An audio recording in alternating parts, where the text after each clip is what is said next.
Assalamualaikum warahmatullahi wabarakatuh. Bulan Ramadan adalah bulan yang mulia. Keutamaan bulan Ramadan adalah karena Al-Quran. Karena Al-Quran pertama kali diturunkan di bulan Ramadan. Allah SWT berfirman, A'udzubillahi minasyaitonirrajim. Syahrul Ramadan alladzi unzila fihi al-Quran hudan linnas wa bayyinatin minal huda wal furqan. Ila akhir ayat. Bulan Ramadan adalah bulan yang padanya diturunkan Al-Quran sebagai petunjuk bagi manusia, penjelas dari petunjuk, dan sebagai pembeda, Furqan. Petunjuk Allah SWT sering dimisalkan atau digambarkan sebagai cahaya, karena dengan cahaya manusia bisa melihat dalam kegelapan yang kelam.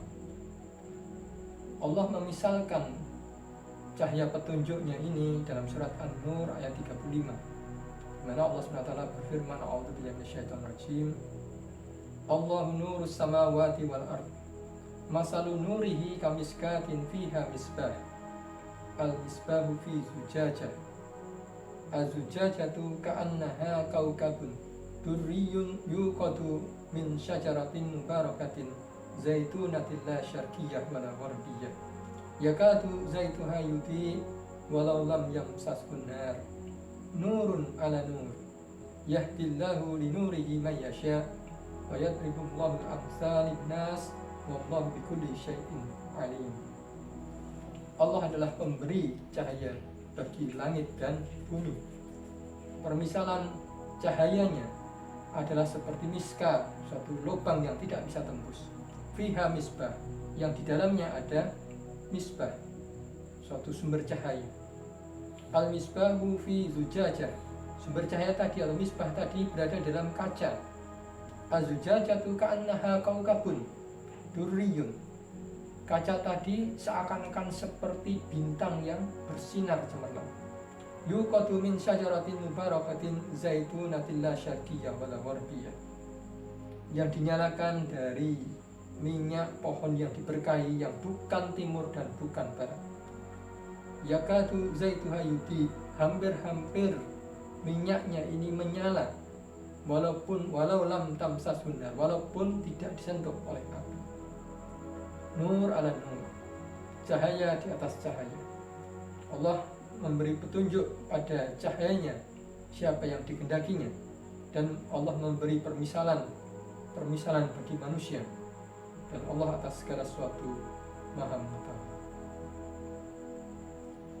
Dalam ayat ini, dalam surat An-Nur ayat 35, Allah SWT memberikan permisalan cahayanya. Seperti apa cahayanya? Digambarkan di sini ada miskah, suatu lubang yang tidak bisa tembus. Ada bagian yang berlubang dan ada bagian ujungnya tidak bisa tembus. Di dalamnya ada sumber cahaya, misbah. Misbah tadi ada di dalam zujajah, dalam kaca. Yang kaca ini seperti bintang yang bersinar cemerlang, yang dia dinyalakan oleh suatu minyak dari pohon yang diberkahi, bukan dari timur dan bukan dari barat. Yang minyaknya ini hampir-hampir menyala walaupun tidak disentuh oleh api. Cahaya di atas cahaya. Apa yang digambarkan dalam ayat ini, bagi orang yang pernah belajar tentang fisika, khususnya belajar tentang laser,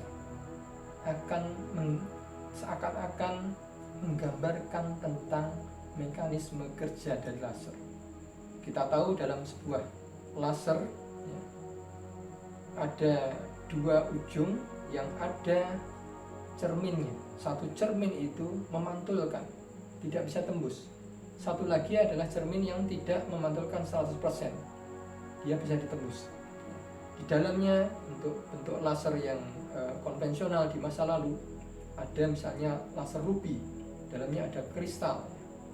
Yang kristalnya ini nanti diberi energi ya, di mana atom-atom dalam kristal tadi nanti akan dieksitasi sampai ke tingkat populasi inversi, yang kemudian meluruh dan memancarkan foton.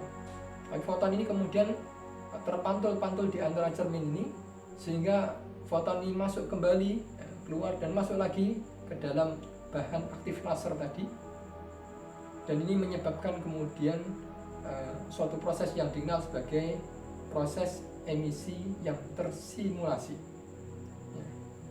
Laser itu sendiri singkatan dari light amplification by stimulating emission of radiation. Jadi penguatan cahaya dengan emisi radiasi yang distimulasi. Jadi pemancaran cahaya akibat dari turunnya elektron-elektron dari suatu tingkat energi ke tingkat yang lebih rendah, ini dipicu oleh foton yang memiliki energi yang sama dengan gap energi elektron ini. Dan ini kemudian menghasilkan cahaya yang koheren, frekuensinya sama, dan intensitasnya sangat tinggi, sangat konvergen sekali. Dan istilah nur ala nur, cahaya di atas cahaya, ini seakan-akan menggambarkan tentang proses foton yang muncul karena proses emisi yang distimulasi tadi. Sebuah foton menyebabkan munculnya foton yang lain. Jadi foton yang muncul atas foton yang lain, karena foton yang lain. Seakan-akan dalam surat An-Nur 35 ini Allah SWT ingin menggambarkan, menjelaskan bahwa cahaya petunjuknya, petunjuk Allah SWT ini apabila diibaratkan cahaya dibandingkan dengan petunjuk-petunjuk yang lain, petunjuk dari makhluk, dari manusia, ini perbandingannya seperti perbandingan cahaya laser dibandingkan cahaya yang lainnya.